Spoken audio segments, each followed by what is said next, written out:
할렐루야. 자, 다시 또 하나님의 말씀으로 들어가서 고린도전서 14장. 자, 오늘은 30절로 들어가서 30절. 만일 곁에 앉은 다른 이에게 계시가 있거든 먼저 하던 자는 잠잠할지니라. 그러니까 앞에서 예언한 사람이 있다 할지라도 나중에 다시 예언이 내린 사람이 있다면 앞에 사람은 잠잠하라는 것이지요. 앞에 사람도 하고 뒤에 사람도 하면은 중구난방이 되겠지요. 그래서 질서를 위해서 먼저 하던 사람, 나중에 하던 사람, 그렇게 나오지요.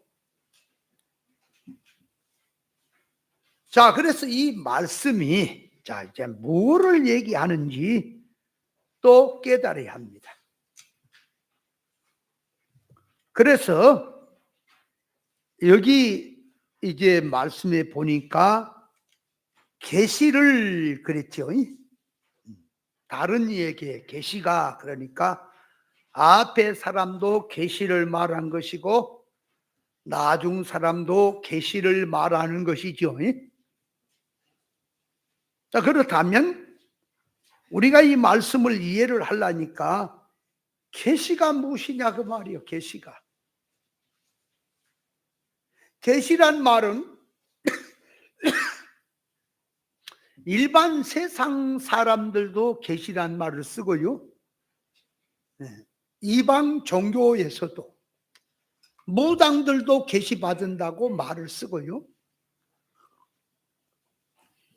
기독교에서 속화된 신앙들도 계시 받았다, 계시를 얘기하고요,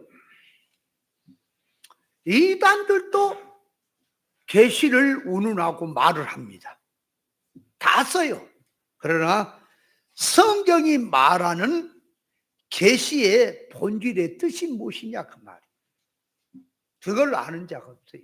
다 떠들고 있어도 그건 니들끼리 계시고 그거는 정신 빠진 자들의 계시지 성경이 말하는 참 계시는 아니다. 그래서 우리가 성경이 말하는 참 계시를 깨달아야 한다 그 말이에요. 계시란 말은 뭐라 그랬어요? 감추어 있고 덮여 있던 것들을 열어서 보여준다 하는 것이 그 계시다 그 말이에요. 그러니까 하나님의 이 신령한 뜻을 감추어 있었고 덮여 있던 것들을 이렇게 열어서 보여준다라고 하는 것이 계시란 뜻이지요. 계시란 속에는 계시하는 속에는 두 가지 크게 나누어지는 계시가 있어요. 하나는 일반 자연 계시가 있고 하나는 특별 계시가 있는 것입니다.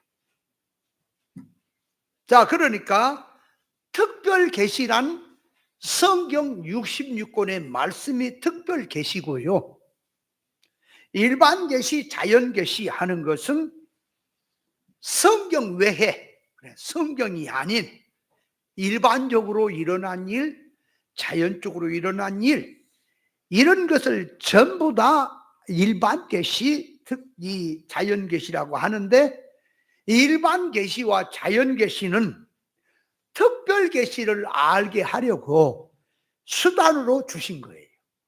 그러니까 보조 계시가 되는 거예요.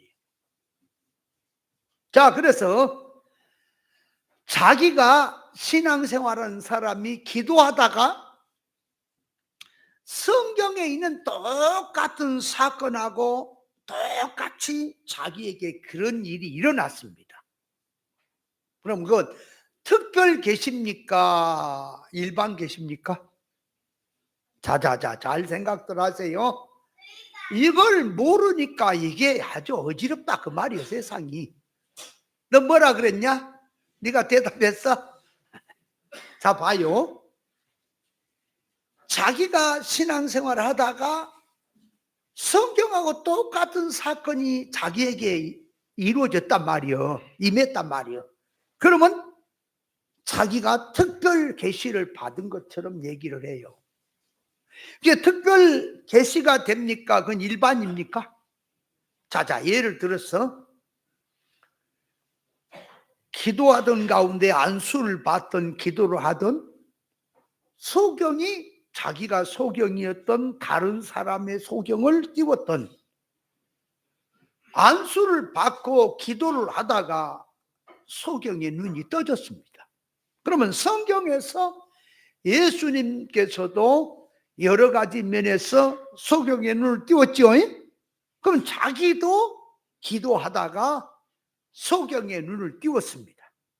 그러면 자, 그것이 특별 계시로 들어가는 겁니까? 일반에 속한 겁니까?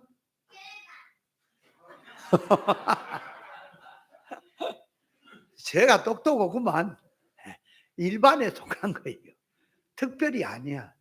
그러면 특별이란 말은 뭐냐? 그러니까 자 보세요. 육신의 이제 소경의 눈을 띄운 것은 일차적으로 눈에 보인 일이에요. 현상의 일이야.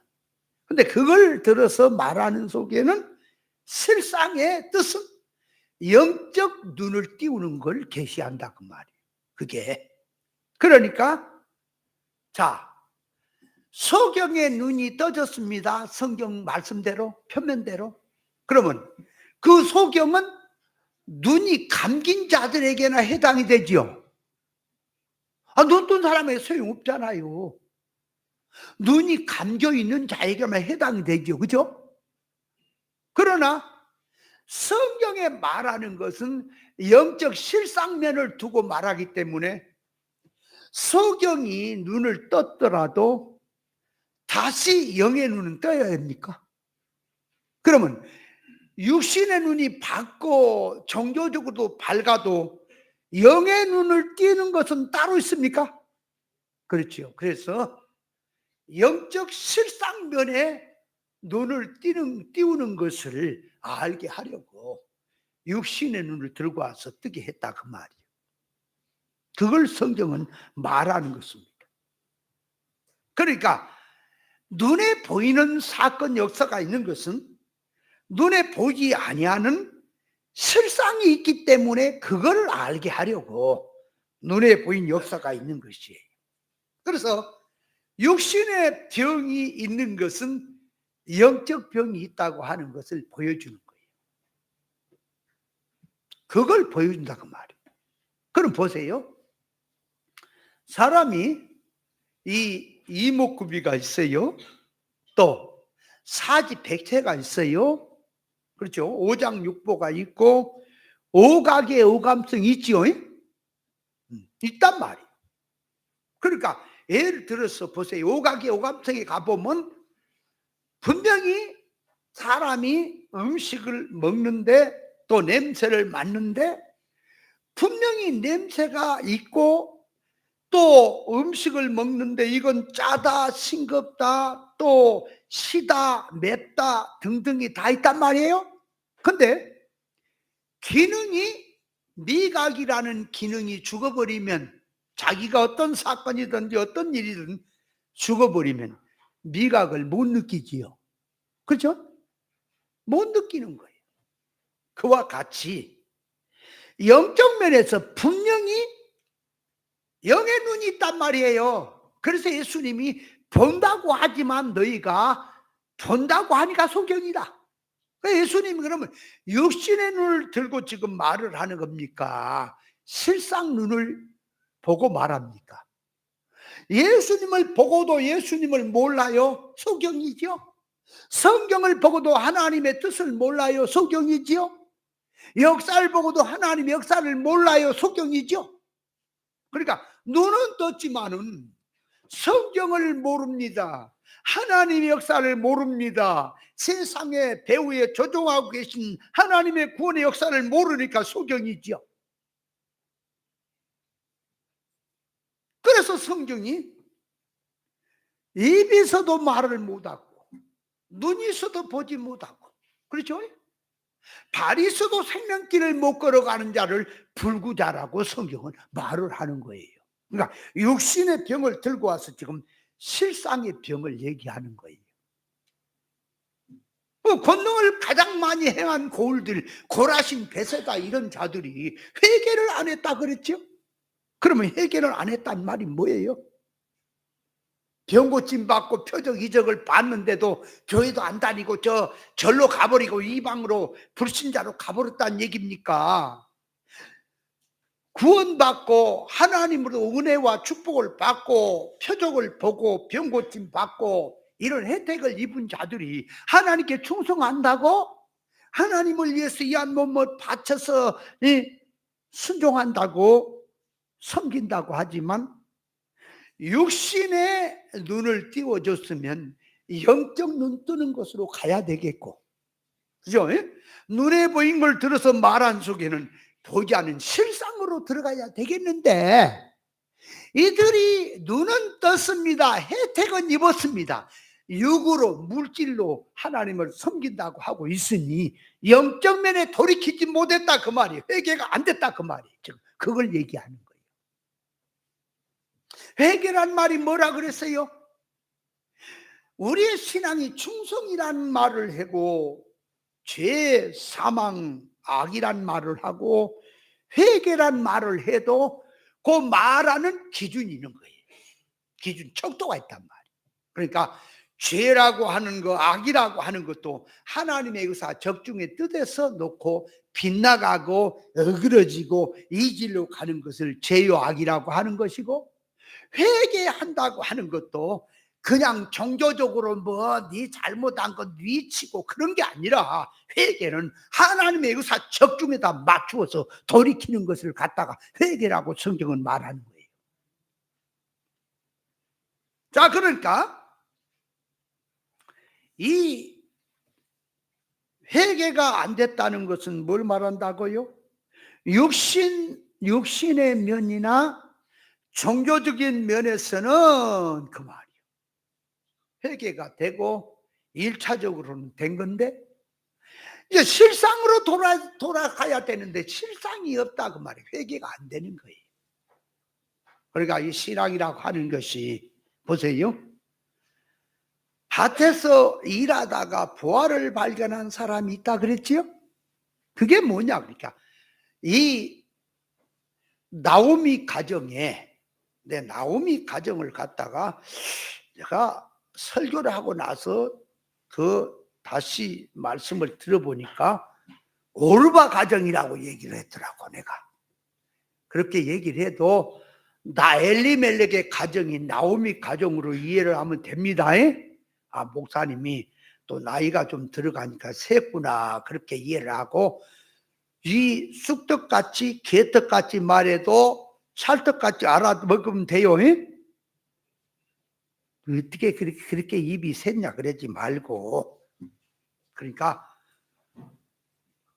룻은 나오미 가정에서 뭘 했냐 그래. 밭에서 일한다는 것은 종교 생활이에요. 하나님 믿고 성경 읽고 충성 봉사하고 섬긴다 그 말이에요. 그러니까 한마디로 말하면 모압이라는 이방 나라에서 엘리멜렉 가정으로 룻이 시집으로 왔어요. 오르바도 그렇고. 와서 보니까 이제 종교가 다르죠? 그죠? 신을 섬기는 게 다르죠? 그래서 과거에 모압에 있을 때 섬기던 신의 개념 그런 거 버리고 여호와 하나님을 섬기는 겁니다. 섬겨요? 섬기는 가운데 보통 사람들은 그냥 나타난 역사를 가지고 여호와 하나님을 섬기지만, 룻은 이 종교 생활하는, 율법 종교 생활하는 가운데서 뭘 발견했냐 그러니까 생명의 메시아를 발견한 거예요. 룻이. 이 가정이 왜 재앙이 내려서 남자가 다 죽나? 왜 이럴까? 그래서 안으로 들어가 보니까 하나님이 화가 나셨구나. 엘리멜렉의 가정, 나오미의 가정이 영으로 살아야 될 가정이 세상 육으로 왔다가 모압에 세상으로 왔다가 다 망하는구나. 하나님이 얼마나 화가 나셨으면 이럴까 해서 룻은 하나님의 마음을 풀어드리기 위해서 그 가정에 생명의 메시아가 흐른 걸 발견했다 그 말이야. 그걸 붙들기 위해서 내 청춘 내 인생을 다 거기에 희생한다 할지라도 나는 이 생명을 붙들고 살리라. 그래서 소망도 없는 시어머니를 붙들고 베들레헴으로 올라오는 겁니다. 그게 지금 밭에서 보화를 발견한 사람이에요. 발견해서 자기 소유라는 말은 루데 인생을 다 그은 거예요. 거기다가 생명을 다 했다 그 말이에요. 그렇게 해서 인간이 볼 때는 소망도 없지요. 근데 하나님은 또 달라요. 계산이. 룻은 그렇게 살겠다고 하지만은 하나님은 달라요. 계산하시게. 그래서 룻을 위해서 준비해 놓은 게 있지요. 응? 훌륭한 사람을 준비해 놨지, 신랑으로. 그래서 그 가정이 그리스도의 가정으로 전해 내려오는 겁니다. 그런 복을 받단 말이에요. 소유했다.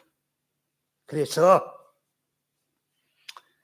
회개라고 하는 말은 잘못된 것을 이제 잘못된 걸음을 돌이키는 거예요. 그러면 우리가 불신자로 있다가 일단 교회로 돌아오는 게 1차가 오는 거예요. 이제 몸이 왔단 말이에요. 몸이. 근데 몸은 왔는데 지식이나 소원성이나 성질은 여전히 예수 믿어도 불신자와 똑같은 속성으로 믿고 있지요. 그 불신자들은 자기 힘으로 세상을 얻으려고 그러고 이방 종교인들은 자기 신의 조력으로 얻으려고 하고 기독교인들은 하나님의 능력 받으니까 하나님의 능력을 가지고 그 말이에요. 세상을 이루려고 하고 있으니 똑같단 말이에요. 몸은 돌아왔는데 영적 상태로 회개가 안 된 거예요. 그래서 선지자는 하나님은 하나님께 돌아오라 그럴 때에 누구에게 돌아오라 그러냐? 하나님을 섬기고 있는 유대인들에게, 이스라엘 백성에게 돌아오라고 하는 거예요. 그럼 돌아오는데 우리가 하나님께 돌아왔으니까, 하나님께 왔으니까 회개하고 우리가 충성 봉사하고 하나님 여호와를 섬기고 제사 드리고 이러는 거지, 안 돌아왔는데 어떻게 하느냐 그러고 있지요. 그건 몰라서.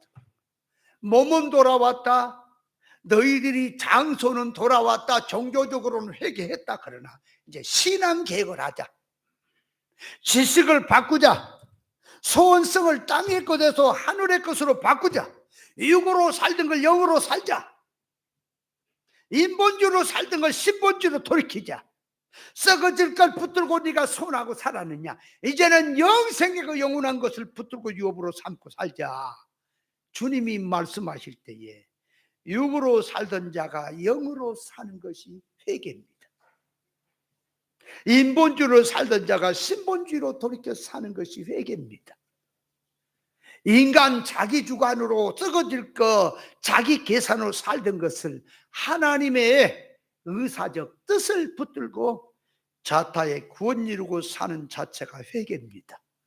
근데 우리 기독교인들이 회개를 한다고 야단이지만 회개를 모르죠.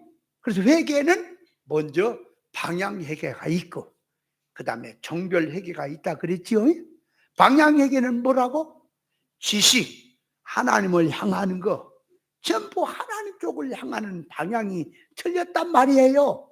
이걸 돌이키고, 그러니까 지식의 회개를 하고 소원 목적의 회개를 하고 그 다음에 정별회개라고 하는 것은 언행심사 생활.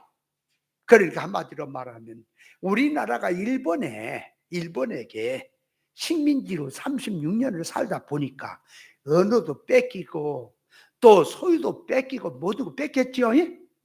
뺏겼던 것을 하나하나 되찾아오는 것처럼 정별회개라고 하는 것은 지식이 잘못되니 사고방식이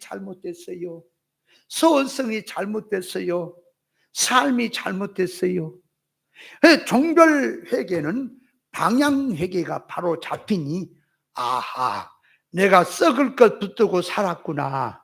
이제는 썩지 아니할 영원한 신령한 것을 붙들고 살아야겠구나 하고 돌이키는 것이 방향 회개가 되고 종별 회개가 되는 거예요. 자, 그러니까 성경이 말하는 특별 계시는 영에 관한 것이고 실상에 관한 것이고, 그렇죠? 영생에 관한 것이다. 그 말. 눈에 보인 걸 들어서 하는 거다. 자, 그런 계시란 말은 감춰 있고 숨겨 있던 것을 열어서 보여준다고 하는 것인데, 뭐가 그러면 감춰 있고 무엇이 숨겨 있느냐? 욥기서 28장에 보니까 지혜와 명철은 이 세상의 어떤 것으로 알 수 없다. 감춰 있다. 그래서 솔개에게, 독수리에게 물어봐도 모른다. 음부에게 물어봐도 소리만 들었지 모른다. 바다도 모른다. 다 모릅니다. 지혜와 명철은 모릅니다. 그래서 잠언에 금과 은을 어떤 것을 가지려고 한 것보다 하나님의 지혜를 가져라. 지식이, 하나님을 아는 것이 지식의 근본이요, 지혜를 가진 것이 인생의 지혜의 근본이라고 말을 합니다. 자, 그러니까 하나님의 지혜와 명철이 거기에 계시고요, 하나님의 의사적 뜻이 감춰 있잖아요. 그죠? 왜 사건을 내는지, 왜 물질을 지었는지 모르지요. 그게 비밀이고 그걸 열어서 보여주는 것이 계시란 말입니다. 그러므로 계시는 예수 그리스도가 계십니다. 하나님이 인간의 몸을 입고 우리 인생을 구원하러 오셨습니다. 근데 그분이 인간들 눈에 감춰 있었죠. 그래서 비밀이고 계시죠. 예수님이 당신이 누구다라고 드러내서 보여준 것이 계시가 열렸다 그 말이에요. 계시라 그 말이에요. 성경 66권이 천국 복음입니다. 그런데 인간의 문자 용어 역사로 기록이 되어 있으니 인간들에게는 감춰 있는 문서입니다. 그래서 들어도 보아도 몰라요. 이것을 하나님이 영으로, 성령으로 알려줄 자에게 성경을 깨달아 알게 하는 것이 계시란 말이에요. 하늘나라는 선악과 먹은 인생들에 감춰 있습니다. 숨겨져 있습니다. 그래서 비밀입니다. 그래서 성경을 통해서 영생의 비밀, 구원의 이치를 우리에게 깨닫도록 드러내서 보여주는 것을 계시라고 하는 거예요. 계시를 잘 깨달으세요.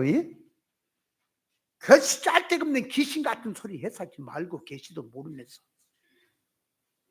자, 하나님께서 생명과는 먹고 선악과는 먹지 마라. 선악과를 먹는 날 정령 죽으리라 했는데 아담과 하와가 하나님의 말씀을 안 듣고 뱀의 말을 듣고 선악과를 먹음으로 인생은 하나님과 끊어지고 영적으로 죽음이 왔습니다.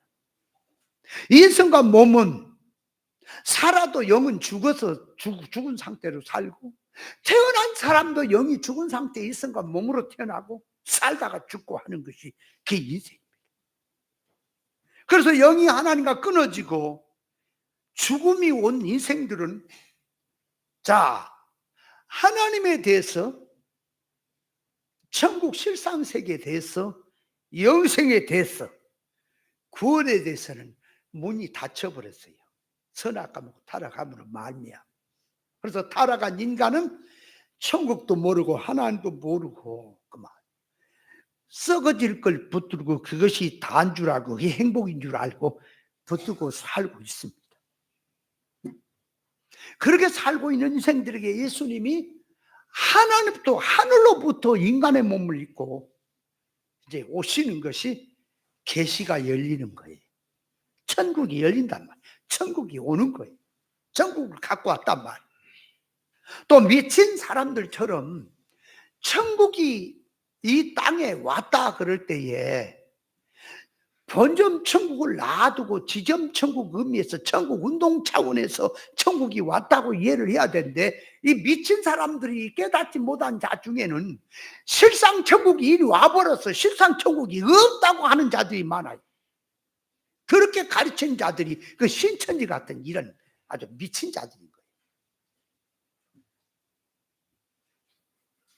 그래서 예수님이 십자가에서 죄화물로 죽었던 우리 인생을 당신이 죽으시고 살려내시고, 죽었던 영을 살려내시고, 진리와 성령을 통해서 만대와 만세로움으로 감추었던 하나님에 대해서, 그분이 어떤 분이냐, 그분의 마음은 무슨 마음이냐, 왜 세상을 창조했느냐, 인생을 보냈느냐, 그 비밀, 실상 천국은 어떤 세계냐, 우리가 앞으로 돌아갈 천국은 어떤 세계냐, 우리가 영생이라는 것은 무엇이냐, 구원은 무엇이냐, 이것을 문을 활짝 열어서 알려주는 것이 계시의 문이 열린 거예요. 이해됩니까? 그래서 요한계시록 5장에 보면은 보좌에 앉으신 이의 오른손에, 성부 하나님 말하는 겁니다. 보좌 앉으신 그분의 오른손에 책이 한 권이 놓였다 그 말이에요. 그 책 속에는 영생의 비밀이 들었거든. 그걸 펴거나 읽거나 볼자 떼거나 할 사람이 하나도 없어. 사도하니가 울었지요? 그때 울지 마라. 다윗의 사자 이새 뿌리에서 다윗의 사자 예수 그리스도가 그 책을 열고 뗀다고 했지요. 그러면 그 책을 딱 떼보니까, 그게 하나님 말씀 성경이거든. 딱 떼보니까 많은 말이 기록이 돼 있어. 딱 한마디로 줄입니다. 예를 들어서 보세요. 객지에 나간 자식을 위해서 부모가 편지를 씁니다. 사랑의 편지를 써요. 수많은 편지 내용을 씁니다. 자, 음식 가려 먹어라, 나쁜 친구 사귀지 말고 열심히 공부해라, 뭐해라 잔소리가 수도 없이 써졌습니다. 근데 그렇게 말하는 속에 한마디로 딱 줄이면 무슨 말입니까? 너 잘 되라는 소리죠. 너 성공하고 잘 되라, 행복하게 살아, 그 말이죠. 그런 것처럼 성경 하나님의 말씀은 하나님의 의사적 뜻이 들어있는 사랑의 편지입니다. 성경 66권이 이 책 안을 들여다보면 딱 한마디로 마태복음 5장 48절에 하나님의 온전하시니까 너희도 온전해라. 디모데후서 3장 16절에 성경은 성령의 감화로 기록된 책으로서 교훈과 책망과 발의가 의로 교육이 유익한 책으로 하나님의 사람으로 온전케 하려고 주셨다라고 말씀하고 있지요. 그러니까 성경 66권을 말씀은 인간 문자 역사 사건으로 기록이 되어 있지만 그 안의 뜻은 하나님의 마음이 들어있는 영생의 비밀, 구원의 이치가 숨겨져 있는 이 말씀이 계시의 말씀이라고 하는 겁니다. 그러니까 영어 문자 사건 역사는 다 보고 해도 안에 들어있는 계시적 뜻을 모르니, 실상의 그 용어를 들어서 말하고자 하는 실상의 뜻을 모르니 보아도 들어도 보지 못한다라고 하는 거예요. 영의 소리는.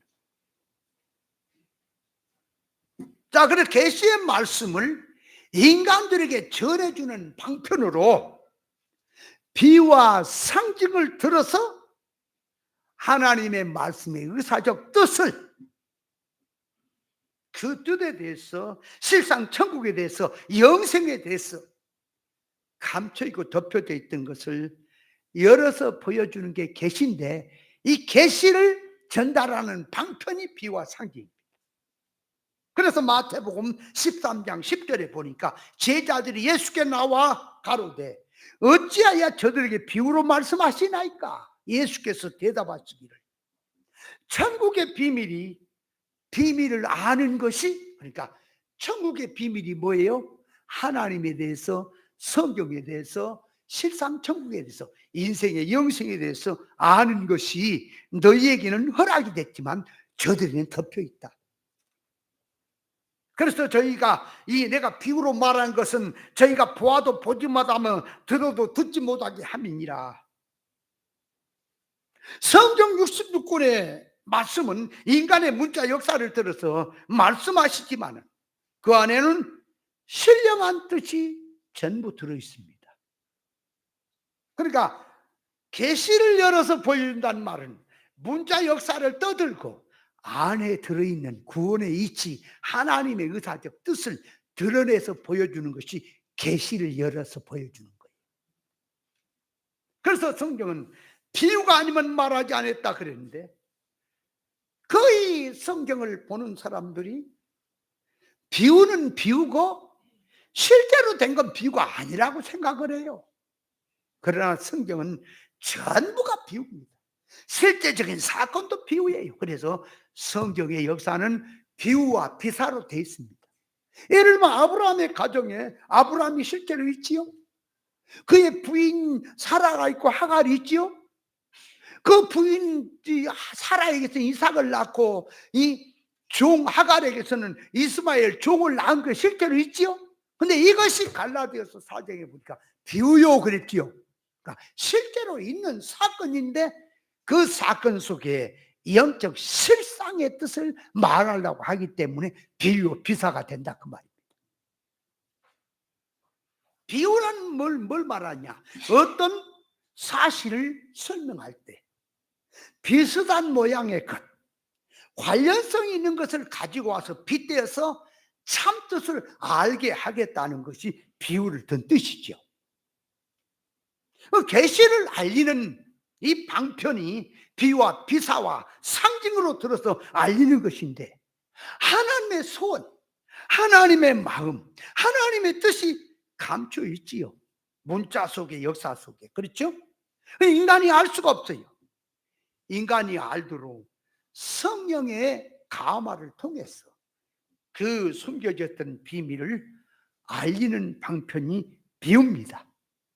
비유란 말을 들을 때도요, 땅의 것을 들어서, 인간의 것을 들고 눈에 보인 것을 들고 나타난 것을 들어서 보지 않은 천국의 것, 영의 것, 영생의 것, 구원에 감춰 있는 비밀을 설명하는 것이 비유입니다. 비유라고 해도 갖다가 물질 개념으로 비유를 얘기하면 안 돼요. 콩 심은데 콩 난다, 그것도 비유죠. 콩 심은데 콩 난다, 비유죠. 그는 세상에 관한 거예요, 그 얘기는. 그러나 성경은 물질의 것, 세상의 것, 현상의 것을 들어서 실상 천국을 설명하는 것이 성경의 비유란 말입니다. 영의 이치를 표현한 방편이 땅의 것을 들어서 설명하는 것이니, 자, 그러니까 비유는 문제와 같은 거예요. 비유, 그럴 땐 비유는 문제와 같단 말이에요. 그럼 문제 속의 뜻은, 비유 속의 뜻은 정답과 같은 거예요. 그러면 문제를 풀면 답이 나오죠? 그잖아요. 그런 것처럼, 자, 예를 들어 예수님이 씨 뿌리는 비유를 들고 왔습니다. 자, 땅에 농사 짓는 씨 뿌리는 비유를 들었어요? 그럼 거기서, 자, 밭에다가 좋은 씨를 심는다. 밭은 4가지 밭이다. 또 밭에다 씨를 심는다. 농사 잘 지면은 100배 열매 맺힌다고 하는 거 문제지요. 그 문제를 이제 풉니다. 풀어보니까, 자, 밭은 사람의 마음이고, 지금 농사 짓는 얘기 아니란 말이에요. 비유를 들어서 말한 거란 말이에요. 그러니까 밭은 사람의 4가지 마음, 돌짝밭 같은 마음, 길가밭 같은 마음, 그죠? 가시밭 같은 마음. 그러니까 길가밭의 마음은 이 마음을 얘기하는 거예요. 이 옥토바 그럴 때. 그래도 씨는 하나님의 말씀. 그러니까 하나님의 말씀에 사람의 마음 땅에 들어올 때 그 말이 길가밭은 씨앗을 받는데 실패한 밭이요. 왜 그러면 실패를 했어요? 길가밭이니까. 그러니까 하나님의 말씀을 들을 때에 구경하는 식으로 듣지 마라. 이러면 길가밭은 뭐냐니까. 길가밭도 잘 알아야 돼. 계시를 모르면 길가밭이라는 말을 막 써요. 어떤 이는 길가밭이 뭐냐, 길이라고 하는 반들반들 달아졌다, 기름 장사처럼 기름이 착칠해져 갖고 이게 그 사람 마음에는 석가도 지나가고 사기꾼도 지나가고 공자도 지나가고 다 지나가서 반들반들해졌다. 그런 마음에 하나님의 이 말씀을 얘기해도 그렇게 넘겨짓고 자기하고 상관없이 듣는다. 그것이 길가밭이다. 그렇게 말하는 일반 사고방식인 거예요. 성경이 말한 건 그런 뜻이 아니에요. 뭐냐? 길가밭이라는 말은 뭐냐? 보세요. 사람 마음이 반들반들해졌다는 의미에서 길가밭이라고 한다면 밭이 있죠, 밭이. 그죠? 밭 가운데로 사람이 이렇게 지나가다가 짐승이 지나버리니까 길이 생겨본 거야. 근데 그 밭 가운데로 지나가다가 길이 생겼다라고 하는 그거 밭 가운데 길이지. 뭐 길 가운데 밭이, 밭 가운데 길가밭이에요. 그게 아니잖아. 그죠? 예? 그것도 알아야 돼, 말 용어부터. 그러니까 길가밭이란 말은 뭐라? 길이 있어. 이렇게 길이, 사람이 다니는 길이 있단 말이에요. 근데 이게 그 차이가 이제 그 같은 이게 높이는 같아. 길하고 밭하고 그냥 한 발 넘겨딛고 이렇게 할 수 있어. 근데 이제 그 선이 있을 수는 있죠. 뚝이 있다든지, 뭐 꼬랑이 있다든지, 무슨 경계 표시가 있다든지 있을 수 있죠. 그러나 같은 거예요. 길가가 있고, 길이 있고, 그 가에 밭이 있다. 그 말이. 그 길밭이라는 소리예요. 이해돼요? 밭 가운데 길이 아니라, 그러니까 기름장사처럼 반들반들해졌다. 예? 그래서 옳은 말에서 듣지도 않다. 근데 밭 가운데 길이라고 얘기를 했을 때는 그렇게 해석할 수 있죠. 근데 이게 길가밭이란 말은 그런 의미가 아니라고. 길가밭은 뭐라? 길이 있어. 사람이 다니는 길이 있어. 밭이 있단 말이 옆에. 그러니까 밭에서 씨를 뿌리다 보니까 길이 있으니까 같은 이 레벨이 같으니까 그 길가로 하나씩 몇 개씩 떨어질 수 있죠. 지금 그걸 얘기하는 거예요. 그걸 들어서 뭘 얘기하냐? 네가 하나님의 말씀을 들을 때에 그 말. 왜 지나가는 사람처럼 밭에서 씨를 뿌리는데 말씀을 주는데 왜 남의 소리를 듣고 지나가면서 구경꾼처럼 듣느냐? 지금 그 소리를 하는 거예요, 성경이. 이해돼요? 근데 뭐 길가밭이라고 반들반들해졌다고 웃기는 소리도 하고 있어. 무슨 성경이 비유 자체도 모르면서. 길가밭은 뭐라? 구경꾼처럼 네가 왜 말씀을 듣느냐 그 말이야. 길을 가다 보니까 웅성웅성 사람들이 모였어. 보니까 뭔 야박꾼이 뭘 한다든지 무슨 짝장수가 뭐 약을 판다, 뭐 사람 모여 있으니까 구경하다 이렇게 길을 지나가다 구경하듯이 하나님의 말씀을 듣는데 어째서 네가 구경하는 것처럼 이 양식으로 안 듣고 듣느냐? 그런 의미에서 지금 길가밭이라는 의미예요. 그러니까 길가밭은 말씀을 받는 면에 실패해버린 밭이. 그럼 돌짝밭은 뭐라? 어떤 목사는 돌짝밭이 돌은 예수님이래. 이 미쳤다 이거 진짜. 이 비유의 기본도 모르는 거야. 아니 돌이 예수님이라 그랬으니까 성경에 예수님의 밭이요? 예수님 밭이면 열매가 더 잘 돼야지. 말도 안 되죠. 그 돌은 뭐라? 인간의 강팍한 이 속성을 말하는 거예요. 교만과 지식과 타락성의 바위처럼 꽝꽝하게 들어있는 이런 고집스러운 것들을 바위라고 한다 그 말이에요. 그러니까 자기 인간의 기본적인 것으로 딱 깔아서 말씀을 들어서 은혜를 받기는 반대 어떻게 들어요? 그거 갖다 써먹으려고만 듣지. 네 인격적이 안 된다. 인격은 안 된다 그 말이에요. 그러니까 길가밭은 뭐 하는데요? 뿌리를 내는데 실패한 밭이구나 이게. 말씀은 잘 받았어요. 듣기는 잘 들어서. 왜 들었냐? 그러니까 네 고치려고, 네 인격화 되고 사람 되려고 들은 게 아니고 뭐 아니라 들었다고? 써먹으려고, 남에게 얘기해 주려고. 특별히 이 돌짝밭은 목회자들이 많아. 말씀을 들을 때는 네 거 버려라, 아무리 좋아도. 주님의 말씀을 들으라는데, 이건 타락적인 사고방식에다가 누더기 씌우듯이 생배 조각을 헌어다 붙이고 있으니 이것도 아니고 저것도 아닌 거예요. 차라리 세상 운동하고 세상으로 가버렸으면 몰라. 진리를 들어도 평생을 들어 말귀를 못 알아먹고 있는 사람이 많다, 그 말입니다. 그럼 가시밭은 뭐예요? 가시밭은 열매를 결실이 막혀버린 밭이에요. 그러니까 말씀도 잘 받았어요. 뿌리도 잘 내렸어요. 그런데 항상 사건에서는 넘어져 버려. 물질 때문에, 인정, 정실 때문에 넘어져 버려. 결실이 없어. 그런 밭이 가시밭이. 옥토밭은 어떤 거냐? 옥토밭은 심으면 심어진 데 아무것도 없어요. 딱딱한 길 같은 것도 없고 돌멩이도 없고 가시도 없어요. 그러니까 스펀지 같은 그런 마음이에요. 말씀을 주면 잘 흡수가 돼. 거기 아니오가 없어.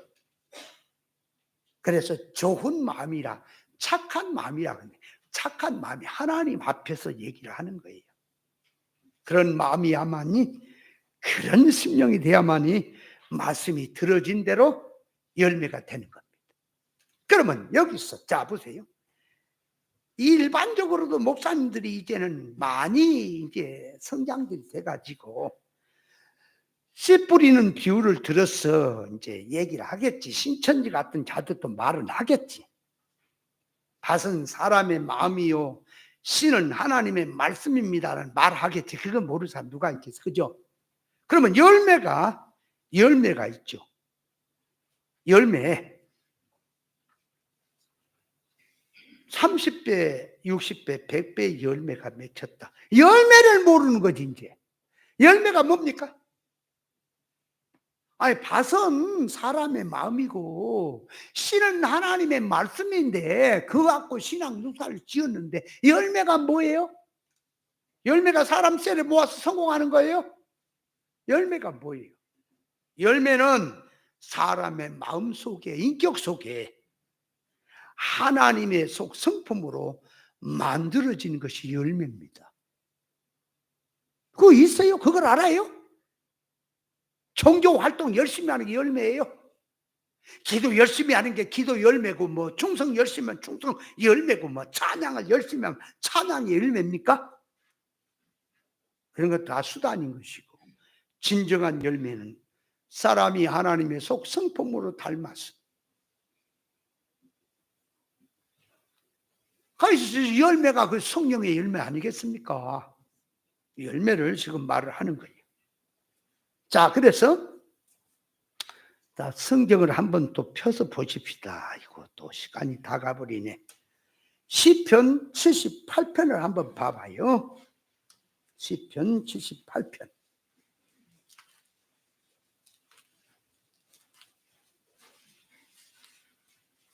자, 시편 78편 1절, 내 백성이여 내 교훈을 들으며 내 입의 말에 귀를 기울일지어다. 비유를 들으라 그 말이에요. 예? 교훈을 듣고 입의 말을 듣는 것이 비유를 더 말한 거예요. 자, 그래서 내가 입을 열고 비유를 베풀어서 옛 비밀한 말을 발표하리니.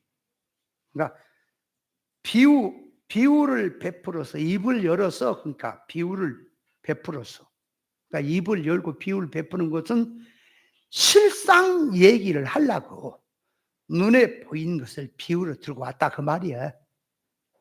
자, 그래, 이는 우리가 들은 바요, 아는 바요, 우리 열두가 우리에게 전한 바라. 우리가 이를 그 자손에게 숨기지 아니하고 여호와의 영예와 그 영 능력과 기이한 사적을 후대에 전하리로다. 그러니까 비유라 뭐라?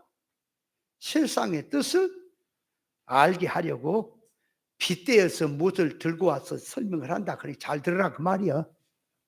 자, 한 구절 더 봅니다. 자, 시편 119편 130절로 가봐요.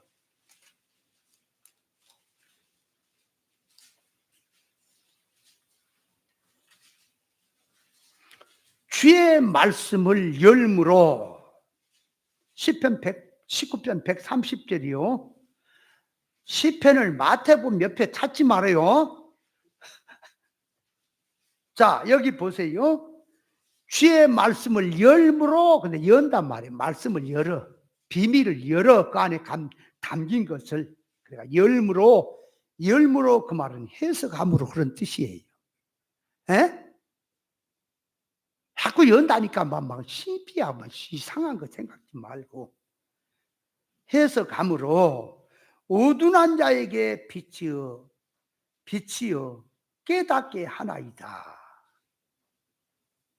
그러니까 주의 말씀을 열무로, 숨겼던 계시를 열무로 해석함으로, 문자 역사 사건으로 되는 걸 해석함으로 이 안에서 이치를 깨닫게 해서 빛을 비추게 해서 깨닫게 한다. 그런 뜻이죠. 자, 그러니까 천국의 비밀이 만대와 만세롬으로 감췄던 것인데 천국 복음을 열어서 알려준다 하는 것은 자꾸 무당식으로 무슨 신비한 것으로 생각하지 말란 말이요. 성경 66권의 역사와 문자와 글자 사건 속에 되어 있는 속에, 그 표면으로 된 속에, 숨겨져 있는 그 속에 하나님의 계시의 말씀, 영 잘되라고 주신 말씀을, 영적인 실상의 뜻을 풀어서 밝혀낸단 말이, 비유를 들어서 밝힌다 그 말이에요. 이해돼요? 그 계시요. 계시는, 아니 천국도 모르는 자들이 계시를 얘기하면 뭔 미친 계시지. 신천지 요것들은요 천국을 몰라요. 자 보세요. 성경을 들어서 계시를 말한다면 반드시 기준이 있어요. 하나님이 어떤 분야를 알아야 돼. 하나님은 삼위일체 하나님입니다. 삼위일체 하나님을 부정한 자는 계시를 말할 자격이 안 되는 거예요. 신천지 고도는 삼위일체 하나님을 부인해 봅니다. 예수님을 하나님이 아니라고 합니다. 그리고 천국을 몰라요. 구원이 뭔지를 창조 목적을 몰라요.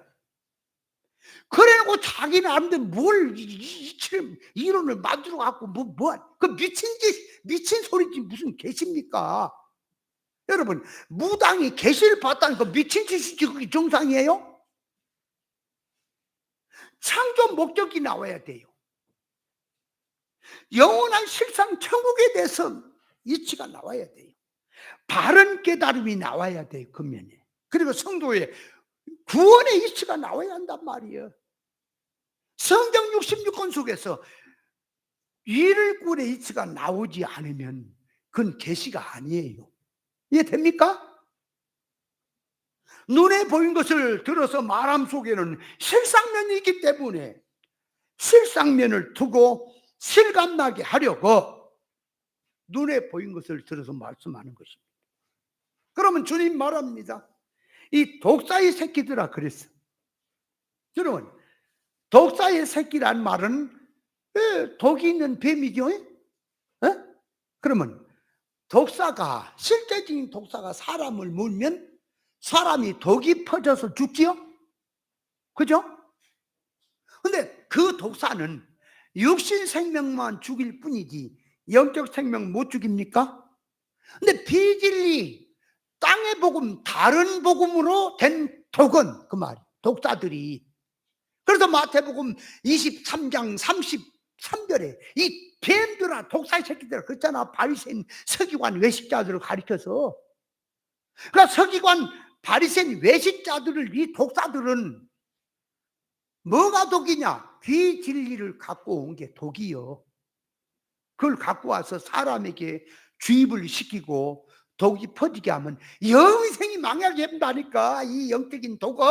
그래서 주님이 눈에 보이는 독사를 들고 와서 영적인 독사를 편한 거예요. 비진리 땅의 복음 전한 자는 독사입니다. 근데 자기가 깨닫지 못하니까 독사인 줄 모르지, 목사인 줄 알지. 사자는 갖다 빌어먹을 거. 독사, 목사. 문만 하나 닫으면 목사야.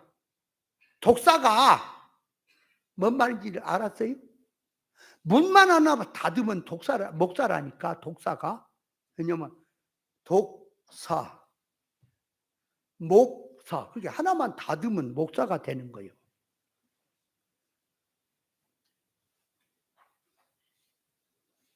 싹 바꾸면 독사 되는 거예요. 그러니까 요게 목사란데 한쪽이 딱 터지면 독사가 돼요. 그러니까 목사가 땅 물질의 쪽 입이 열리면 독사 되는 거예요.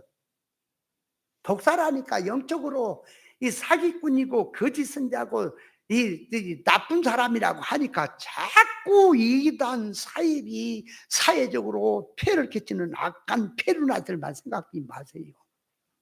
점잖은 목사가, 훌륭하게 보인 목사가 땅의 복음을 전하고 세상 운동하는 자는 독사입니다. 그게 이해돼요? 계시란 용어는 아까도 말이 일반도 쓰고 이방 종교도 쓰고 다 씁니다. 이단도 써요. 신천지도 계시를 씁니다. 계시록을 들고 와서 계시를 말한다. 아니 천국을 모르는 놈이 무슨 계시를 말하냐고. 천국을 모르는데.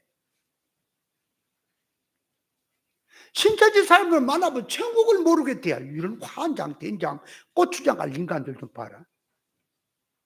천국을 모르는 놈이 무슨 계시요?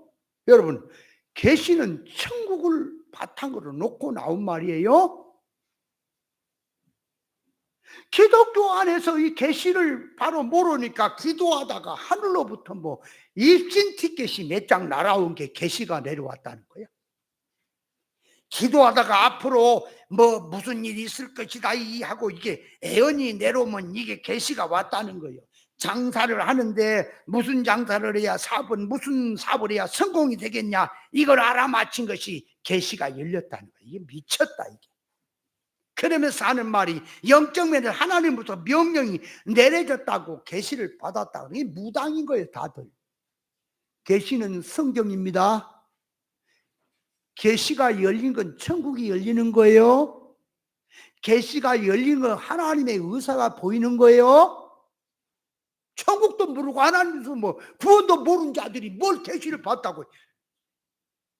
전부 사람을 사기치는 이 사기 계신 거예요. 사기 계신. 영적으로 해석한다는 것은 자기 나름대로 성경을 계시록을 영적으로 해석한다고. 구원의 이치가 나와야지. 제가 말했습니까 또? 14만 4천이 있고 해분 여자가 아니 그 환란에서 나오는 흰옷 입은 무리가 있지요. 그러니까 14만 4천이 대학 교수와 같은 것이고 흰옷 입은 무리는 학생들과 같은 거래. 옛날에는 그 흰옷 입은 무리는 그거는 그 14만 4천에 못 들어온 지옥 갈 자들을 표현했던 미친 자들이 이제는 그렇게 표현을 하는 거예요. 이거 완전히 이 성경을 가지고 이게 기본 상식도 없다 이거. 여러분 14만 4천은 인 맞은 자요. 인이 맞은 자가 기초가 돼야 환란에서 흰옷 입은 무리가 나오는 거예요. 이해돼요? 그 기본도 모르놓고 갖다 끼워 붙여갖고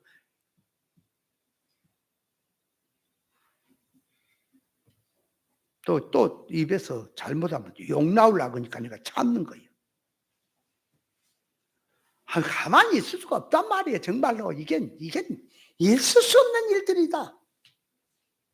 자, 그래서 성경을 들어서 계시를 말한다면 반드시 성도의 이룰꾼의 이치가 나와야 하는 거예요. 일꾼의 이치가 나오지 않은 것은 계시가 아닙니다. 아무리 보세요. 사랑이 없으면 그 말이에요. 자, 무엇을 해도 헛것이고, 어? 그 앞에 한번 더 읽어봐. 고린도전서 13장 1절.